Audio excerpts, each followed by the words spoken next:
Hello everyone. तो आज के इस वीडियो में हम लोग बात करेंगे इंडिया के जीडीपी ग्रोथ को लेकर।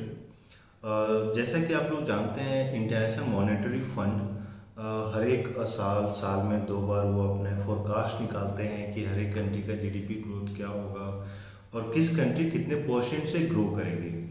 तो अभी जो लेटेस्ट रिपोर्ट आया है उसके हिसाब से इंडिया का जो ग्रोथ रेट है वो डाउन कर दिया गया है और नए फोरकास्ट के अनुसार इंडिया का जो ग्रोथ रेट है वो 1.9% रखा गया है। यानी कि इस साल इंडिया का जो जीडीपी है वो सिर्फ 1.9 से ग्रो करेगा। लेकिन आपको इसके साथ ही बता दूं कि 1.9 जो है वो हर एक पूरे वर्ल्ड में हाईएस्ट है। अगर मैं बात करूं चाइना की तो वो सिर्फ 1.2 रखा गया है और वहीं यूएस में ये -5.9 किया गया है। यानी लास्ट ईयर जितना जीडीपी ग्रो किया था उससे कहीं कम इस साल ग्रो करेगा और आपका टोटल जो ग्रोथ रेट है वो बहुत कम हो जाएगा। वहीं जर्मनी का -7 रखा गया है, आपका फ्रांस का -7.2 है, इटली लोएस्ट है -9.1 पे, स्पेन -8 है। और अगर मैं ब्रिक्स कंट्री की बात करूं तो जिसमें दो इम्पॉर्टेंट कंट्रीज हैं ब्राज़ील और रशिया, तो उन दोनों का भी नेगेटिव ग्रोथ रेट रखा गया है। ब्राज़ील का -5.3 है और वहीं रशिया का -5.5 है। तो ये तो एक फोरकास्ट हो गया, लेकिन सवाल ये है कि जीडीपी कितने परसेंट से ग्रो करेगा या कितने परसेंट से लॉस में जाएगा हर एक कंट्री में। अगर मैं बात करूं जो इंडिया का जो फोरकास्ट किया गया था वो आपका 5% रखा गया था, जो 2020 में 5% के हिसाब से ग्रो करेगा।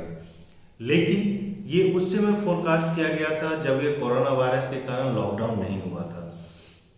लेकिन अगर आप कोरोना वायरस के इम्पैक्ट को देखिएगा और लॉकडाउन जब से शुरू हुआ है तो हर एक जितने जो आपको फोरकास्टिंग एजेंसी हैं या जितनी इंटरनेशनल एजेंसी हैं, सारे एजेंसीज ने इंडिया के जीडीपी को डाउनग्रेड किया है।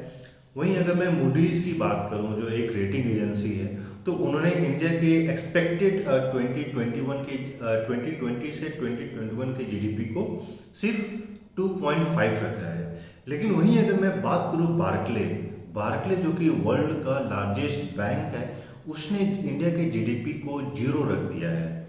इसका मतलब कि इंडिया का जीडीपी चेंज होगा ही नहीं, ग्रो करेगा नहीं। पूरी कंट्री में कुछ भी नया जो प्रोडक्शन होगा वो लास्ट ईयर के बराबर ही होगा। लेकिन ये सारा कुछ डिपेंड करेगा कि लॉकडाउन कब खत्म होता है, कौन कौन से सेक्टर काम करना स्टार्ट करते हैं और कौन कौन से सेक्टर में रिवाइवल तेज होता है। लेकिन एक सबसे अच्छी बात ये है कि हर एक जितने जो आपके एजेंसीज ने जीडीपी को फोरकास्ट करते हैं, सभी का मानना है कि अगले साल जो जीडीपी है बहुत क्विकली बाउंस बैक करेगा। और कुछ इंटरनेशनल एजेंसीज का ये भी मानना है कि इंडिया का जीडीपी 2021-22 में ये अराउंड 8% तक पहुंच जाता है। लेकिन ये डिपेंड करता है कि इस साल आप कितना जल्दी सारा लॉकडाउन खत्म होता है, इसका इम्पैक्ट कितने महीनों तक रहता है और कौन कौन से सेक्टर में रिवाइवल स्टार्ट हो जाता है।